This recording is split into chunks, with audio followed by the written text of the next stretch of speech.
Morning, welcome to teams kitchen secrets. ഇന്ന് നമ്മൾ തയ്യാറാക്കാൻ പോകുന്നത് നല്ലൊരു ചിക്കൻ ഫ്രൈ, വളരെ ഈസി ആയിട്ട് ചെയ്യാൻ പറ്റുന്ന ചിക്കൻ ഫ്രൈ ആണ്. അതിന് വേണ്ടി നമുക്കൊരു 1/2 കിലോ ചിക്കൻ ഉണ്ട്.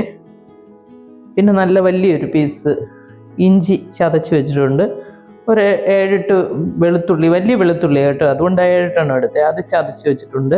പിന്നെ ഒരു 3 നല്ല എരിവുള്ള പച്ചമുളക്, പിന്നെ 1 ടീസ്പൂൺ കുരുമുളക്, 1/2 ടീസ്പൂൺ പെരിഞ്ജീരകവും കൂടെ നന്നായിട്ടൊന്ന് ചതച്ച് വെച്ചേക്കുവാണേ. പിന്നെ നമുക്ക് കുറച്ച് വിനീഗർ, ഉപ്പും മഞ്ഞൾപ്പൊടിയും കറിവേപ്പിലയും, ഇത്രയും മതി കേട്ടോ ഇതുണ്ടാക്കാൻ. ഇതെങ്ങനെയാണ് ഉണ്ടാക്കുന്നത്? ഈസി ആയിട്ട് ഉണ്ടാക്കാവുന്നതാണ്. നമുക്ക് ഗസ്റ്റൊക്കെ വരുമ്പം ചിലപ്പോൾ കൂടുതൽ കിടന്ന് പണിയാനൊന്നും വയ്യ, അവരുമായിട്ട് സംസാരിക്കാനൊക്കെ കാണുമല്ലോ. വളരെ ഈസി ആയിട്ട് തയ്യാറാക്കാവുന്ന രീതിയിലാണ് ഞാനിത് കാണിച്ചു തരുന്നത് കേട്ടോ. നമ്മളിവിടെ ഒരു ചെറിയൊരു പാൻ എടുത്ത് വെച്ചിട്ടുണ്ട്. അതിലേക്ക് നമുക്ക് ഈ ചിക്കൻ ഇട്ട് കൊടുക്കുക. ഒരുപാട് വലിയ പീസായിട്ടല്ല അരിഞ്ഞേക്കുന്നത്.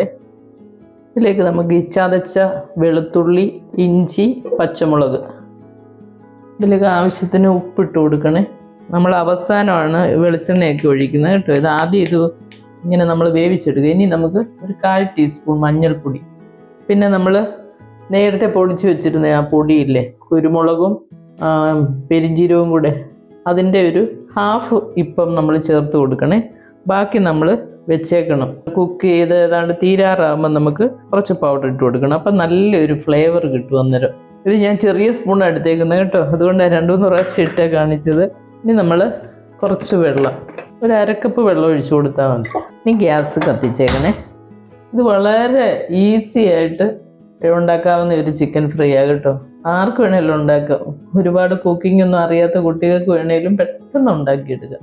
ഇനി ഇതിലേക്ക് നമ്മൾ കുറച്ച് വിനിഗർ, 1/2 ടേബിൾ സ്പൂൺ വിനിഗർ മതിയേ.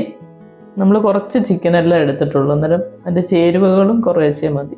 പച്ചമുളകൊക്കെ ഈ വെള്ളത്തിലോട്ട് കിടക്കട്ടെ. നമ്മൾ ഒരുപാട് വെള്ളം ഒഴിച്ച് കൊടുത്തിട്ടില്ലല്ലോ. പച്ചമുളകിൻ്റെ ആ എരിവൊക്കെ നന്നായിട്ട് ആ വെള്ളത്തിൽ ഇറങ്ങണേ. ഇനി നമുക്കിത് അടച്ച് വെച്ച് വേവിച്ചാൽ മതി. ഇനി ഒരു 3-4 മിനിറ്റ് കഴിയുമ്പം നോക്കാം നമുക്ക്. നമ്മുടെ ചിക്കൻ ഇവിടെ വെച്ചിട്ട് ഒരു 5 മിനിറ്റ് കഴിഞ്ഞ്, അപ്പോൾ ഇതിനകത്ത് കുറേ കൂടെ വെള്ളമൊക്കെ ഈ ചിക്കനകത്തു നിന്നുള്ളത് ഇറങ്ങി. ഇനി നമുക്കിത് സിമ്മിലോട്ട് വെച്ച് കൊടുത്തേക്കണം. കാരണം ഈ വെള്ളത്തിൽ കിടന്നത് നന്നായിട്ട് കുക്കാകണമല്ലോ. ഒരു 15-20 മിനിറ്റോളം ചിക്കൻ വേവാൻ വേണേ. അപ്പം നമുക്ക് ഇച്ചിരി തീ ഒന്ന് സിമ്മിലേക്ക് ആക്കിയിട്ട് ഒരു 10 മിനിറ്റ് കൂടെ കഴിഞ്ഞ് നമുക്ക് നോക്കാം. ഈ സമയത്ത് നമുക്കൊരു സ്വല്പം ഗരം മസാലയും കൂടെ ആഡ് ചെയ്ത് കൊടുക്കണേ. സ്വല്പം കറിവേപ്പിലയും കൂടെ ഇട്ട് കൊടുക്കുക. എന്നിട്ട് അടച്ച് വെച്ചിട്ട് വേവിക്കാം. നമ്മളിപ്പം ഈ ചിക്കൻ ഇവിടെ വെച്ചിട്ട് ഒരു 10 മിനിറ്റ് കഴിഞ്ഞ്, ആദ്യം ഒരു 5 മിനിറ്റ് കഴിഞ്ഞപ്പോൾ നമ്മൾ നോക്കി, പിന്നെ ഇപ്പോൾ ഒരു 10 മിനിറ്റ് കഴിഞ്ഞ്, മൊത്തം ഒരു 15 മിനിറ്റേ എടുത്തിട്ടുള്ളൂ ഇത്. ഇപ്പോഴത്തേനും അതിൻ്റെ വെള്ളമെല്ലാം നന്നായിട്ട് വറ്റിയിട്ടുണ്ട്. ഇനി നമുക്ക് നമ്മൾ നേരത്തെ പൊടിച്ചു വെച്ചിരുന്ന ആ പെരിഞ്ജീരകവും കുരുമുളക് പൊടിയില്ലേ, അതും കൂടെ അങ്ങ് ആഡ് ചെയ്യണേ. ബാക്കിയുള്ളത് നമ്മൾ പകുതി ആദ്യം ചേർത്തായിരുന്നു, ഇപ്പം പകുതിയും കൂടെ ചേർത്തു. ഇനിയിപ്പോൾ കുറച്ച് കറിവേപ്പിലയും കൂടെ ആഡ് ചെയ്യുക. ഇനിയാണ് നമ്മൾ ഇതിനകത്ത് വെളിച്ചെണ്ണ ഒഴിക്കാൻ പോകുന്നത്. ഇതുവരെ നമ്മൾ വെളിച്ചെണ്ണ ഒന്നും ഒഴിച്ചിട്ടില്ല. അപ്പോൾ ഇതിനകത്ത് ഇനി കുറച്ച് വെളിച്ചെണ്ണ ഒഴിച്ച് ഒരു ടേബിൾ സ്പൂൺ ഒഴിച്ചാൽ മതി കേട്ടോ. ഒരുപാടൊന്നും എണ്ണയൊന്നും അധികം വേണ്ട. എന്നിട്ട് ഈ എണ്ണയ്ക്കകത്ത് കിടന്ന് ഇനി ഇത് ഒരു 4-5 മിനിറ്റ് ഒന്ന് ഫ്രൈ ആകണം. അപ്പോഴത്തേനും നമ്മൾ എണ്ണ ഒഴിച്ച് ഫ്രൈ ആക്കാൻ ഇടുമ്പോൾ സിമ്മിലോട്ട് ഇട്ടേക്കണേ. ഇതിനകത്ത് നമ്മൾ മല്ലിപ്പൊടിയോ മുളക് പൊടിയോ ഒന്നും അങ്ങനത്തെ യാതൊരു പൊടികളും ഇടുന്നില്ല. കുരുമുളക് പൊടിയും മഞ്ഞൾപ്പൊടിയും പിന്നെ ആ ഗരം മസാല, ഇത്രയേ ഉള്ളൂ. വളരെ സിമ്പിളായിട്ട് പെട്ടെന്ന് ചെയ്തെടുക്കാവുന്ന ഫ്രൈ ആണിത്. ഇനി ഇത് ഈ എണ്ണയ്ക്കകത്ത് കിടന്ന് ഒന്നും മൊരിഞ്ഞ് വരണേ.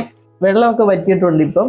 ഇനിയിപ്പോൾ ആ ഒന്ന് ഫ്രൈ ആയി ഒന്ന് കിട്ടിയാൽ മതി. 1 മിനിറ്റ് ഇങ്ങനെ ഇട്ടിട്ട് ഒന്ന് ഇടയ്ക്കൊന്ന് ഇളക്കി ഇട്ട് കൊടുക്കണം, എന്നാലേ ആ 2 സൈഡും ഒന്ന് ഫ്രൈ ആയി വരത്തുള്ളേ. ലിവറൊക്കെ ഇഷ്ടമുള്ളവരാണെങ്കിൽ ഇതിനകത്ത് ഇതുപോലെ ചെയ്യുന്നതിനകത്ത് ലിവറും കൂടി ഇട്ടാൽ നല്ലതാണ്. ചിലർക്ക് ലിവർ ഇഷ്ടമല്ല. ഇതിനകത്ത് ഞാൻ ഇട്ടിട്ടില്ല കേട്ടോ. ഇനി ഇങ്ങനെ കിടന്ന് ഒന്നും മൊരിയട്ടെ, എന്നിട്ട് അവസാനം ഞാൻ കാണിക്കും. നമ്മുടെ ചിക്കൻ ഫ്രൈ ഇവിടെ റെഡി ആയിട്ടുണ്ട്. ഇത് ആ എണ്ണയ്ക്കകത്ത് ഒരു 4-5 മിനിറ്റ് ഞാൻ ഇങ്ങനെ ഇട്ട് ഫ്രൈ ചെയ്തായിരുന്നു. തിരിച്ച് മറിച്ച് വിട്ട് ഫ്രൈ ചെയ്യണേ. ഇനി നമുക്കൊരു ബൗളിലേക്ക് അങ്ങ് മാറ്റിയാൽ മതി.